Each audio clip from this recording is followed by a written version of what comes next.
Bayu aja lemas. Jadi setiap kali mendengar suara ajan maka dia akan lemas.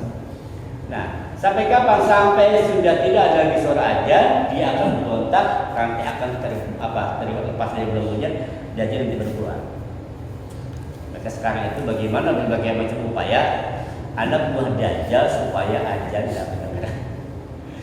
Proses Pak, lagi proses sama dengan dicabutnya ilmu itu. Bukan berarti orang pintar tiba-tiba bodoh. Dengan cara apa? Diwafatkannya para ulama. Azan hilang caranya bukan berarti para muadzin mati semua. Bukan berarti Pak Bayu meninggal, Pak Bambang meninggal, bukan.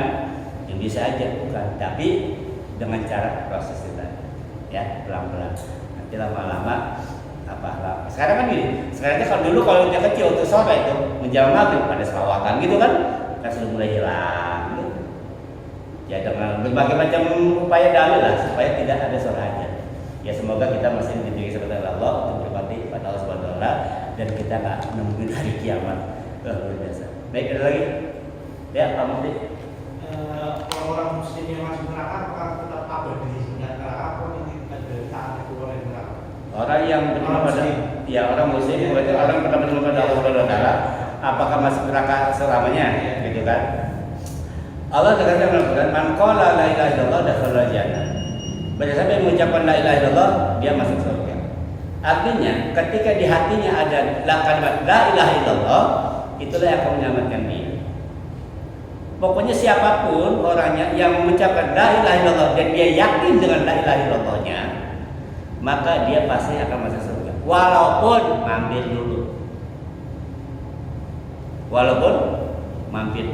Kenapa? Karena kalimat inilah yang menyebabkan orang luar biasa kalimat ini. Ingat bahwa neraka itu adalah makhluk Allah. Neraka tidak pernah berani ketika ada kalimat Allah di sana. Ada kalimat Allah di sana. Terus kenapa orang mukmin itu, orang Islam itu masuk neraka dan neraka berani menyiksa? Karena dijelaskan iman itu keluar ketika orang mencuri, ketika orang mabuk, ketika orang berzina, itu iman keluar. Yang disisa itu adalah pada saat iman keluar, maka berani dia membakar. Artinya apa maksudnya? Orang yang Islam yang beriman kalau dia maksiat dulu tetap akan dibakar oleh Allah di neraka, dicuci dulu bahasa kitanya, udah bersih baru masuk ke surga. Mampir dulu Pak. Mampir. Kita bisa bayangkan orang maksiat bertahun-tahun, 70 tahun maksiat, sekali ucap la ilaha illallah masih surga. Itu luar biasanya kalimat la ilaha illallah. Makanya kata Allah, kata Rasul dalam Al-Quran, "Man qala la ilaha illallah dakhala jannah." Pasti ada jaminan masuk surga, cuma nanti. Yang perlu dipertegas sejauh mana keyakinan dia dengan kalimat tersebut. Itu bicara masalah hati, yang tahu hati cuma Allah. Itu aja. Walaupun dia bersumpah la ilaha illallah, la ilaha illallah, Allahu akbar, Allah takbir terus, tapi hatinya enggak mengimani, Allah yang tahu. Tapi ada orang yang diam aja gitu kan, enggak banyak ngomong gitu. Jadi intinya siapapun yang pernah mengucapkan la ilaha illallah dan dia yakin dengan kalimat tersebut, maka dia akan masuk surga walaupun mampir. Itu masuk ke dalam kategori fasik. Dan kita tidak berhak mengeluarkan dia dari seorang muslim. Ketika dia masih mengakui dia itu Tuhan, Allah itu Tuhannya, Nabi Muhammad adalah nabinya, kemudian dia masih yakin bahwa Ka'bah dan kiblatnya, walaupun dia ahli maksiat, kita tidak boleh menguatkan dia dari kita sebagai seorang mukmin. Karena ini bicara hati. Ya, ini bicara hati. Iman itu bicara hati. Anggaplah dia fasik. Fasik apa? Fasik itu orang beriman tapi dia dosa. Ya, kita nggak boleh mengkafirkan orang. Ya, maka sekali lagi dia masih ngapain iman pada Allah SWT. Ya baik, ada lagi. Wallahu a'lam. Begitu Pak Mufti ya.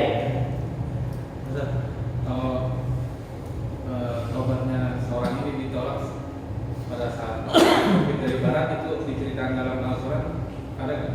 Apa? Yang masalah matahari terbit dari barat, maka obatnya seorang ini sudah ditolak nanti. Di barat saya nggak sebutkan. Itu hadis atau? Ya, ada. Ya. Ketika matahari terbit dari sebelah. Dan itu kejadian setelah Nabi Isa ada. Ya. Cuma gini, maka saya bilang bicara kajian akhir zaman itu Banyak versi Pak. versi. Versi pendapat karena ada lebih banyak kalimat siloka atau kalimat majas perumpamaan gitu kan. Ada yang bilang bahwa dajjal itu ya bentuk makhluk dajjal gitu kan. Ada yang bilang itu hanya siloka aja, hanya siloka. Nah makanya dajjal sama Isa ini sama nih gelarnya, sama-sama Al-Masih. Isa Al-Masih dan Al-Masih dajjal. Bedanya ini yang ada yang mengusap, ada yang diusap, kan gitu kan? Nah kalau Nabi Isa itu Al-Masih yang mengusap, dengan usapan dia maka orang sembuh penyakit, dan usapan dia orang buta jadi melihat. Kalau Al-Masih dajjal dia diusap, mukanya diusap pakai cuma separoh, yang separoh mah ada mata ada mulutnya, yang separoh rata nih, nggak ada cekungan, nggak ada mulutnya. Maksudnya Al-Masih juga diperumpamakan dengan sentuhan dia. Yang hak jadi batin, yang batin jadi hak.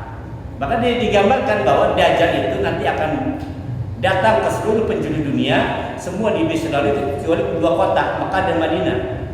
Ketika dia menjelajah dunia, di tangannya ada 2 benda.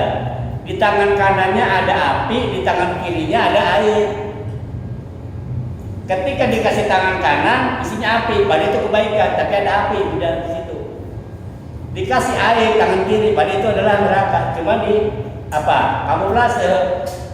Seolah-olah ini adalah ada kenikmatan, seolah-olah ini adalah hak, ini adalah benar. Pada itu sebuah kebatilan. Itulah dajjal. Maka dibilangi siloka. Tapi ada yang mengatakan bahwa memang benar dajjal itu ada. Dan itu pernah ada sebuah hadis yang mengatakan ada seorang sahabat yang pernah melihat makhluk itu yang hidup pada zaman Nabi Musa. Lahir bareng Nabi Isa, Nabi Musa. Dajjal itu Musa sendiri, itulah adalah dajjal yang menyesatkan umat manusia, umat Nabi Musa. Ketika Nabi Musa menemui di Gunung Sinai, begitu kembali Nabi Musa, ternyata umatnya sudah nyembah sapi. Siapa menyesatkan? Musa sendiri. Musa sendiri itulah dajjal. Dan dajjal itu makhluk abadi, dia nggak mati-mati, Pak. Sampai sekarang ada masih. Ada makhluk Allah, ada manusia yang memang Allah nggak matikan sampai sekarang. Yang kita kenal siapa? Nabi Isa. Itu siapa lagi? Nabi Idir. Ada lagi siapa lagi? Nabi yang ketinggalan sendal yang di surga siapa? Nabi yang tinggal di sendal di surga. Nabi Idris. Nah, yang lagi ya. Ada manusia-manusia yang kalau kata orang apa Highlander ya, manusia abadi gitu. Dia hidup sesuai dengan zamannya. Jadi nyaman banyak. Jadi itu ada orang-orang itu, insya Allah mudah-mudahan ya. Sekali lagi, Al-Mahdi juga, Imam Mahdi juga kan nggak banyak pasukannya. Pasukan Imam Mahdi itu sejumlah pasukan perang Badar. Cuma seperti apa nanti kita walau nggak tahu lah, ya. Nggak tahu. Saya kalau kajian akhir zaman itu udah banyak versi juga. Banyak versi. Ya cuma yang penting yang dijelaskan bahwa yang namanya kiamat itu terjadi ketika indikasinya sudah ada. Kalau berdasarkan hadis yang kedua itu, yang pertama apa? Ketika Tuhan melahirkan budak, kan gitu kan? Tuhan melahirkan budak, kita sudah bahas. Ketika anak itu melahirkan orang tua, kan gitu. Ketika Tuhan melahirkan budak, kemudian ketika apa? Ketika cemeti bisa bicara. Itu adalah kalimat-kalimat silakan. Insya Allah nanti satu saat kalau mau dibahas tentang kajian akhir zaman, paling biasanya akan ambil dari satu sumber, ya. Karena kalau sumber lain banyak, yang seperti Ar-Razi beda, kemudian Baikuni beda, kemudian lagi siapa yang biasa kajian akhir zaman itu? Hah?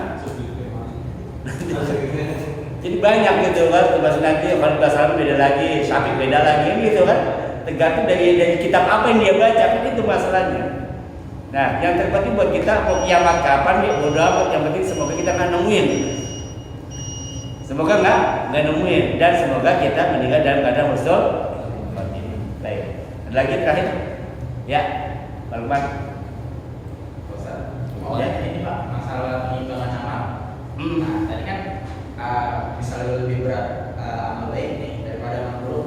Misalnya kan amal buruknya ini tetap ada nih 40%, 60% kan hilang nih yang baiknya. Apakah amal buruk itu dilupakan begitu saja dan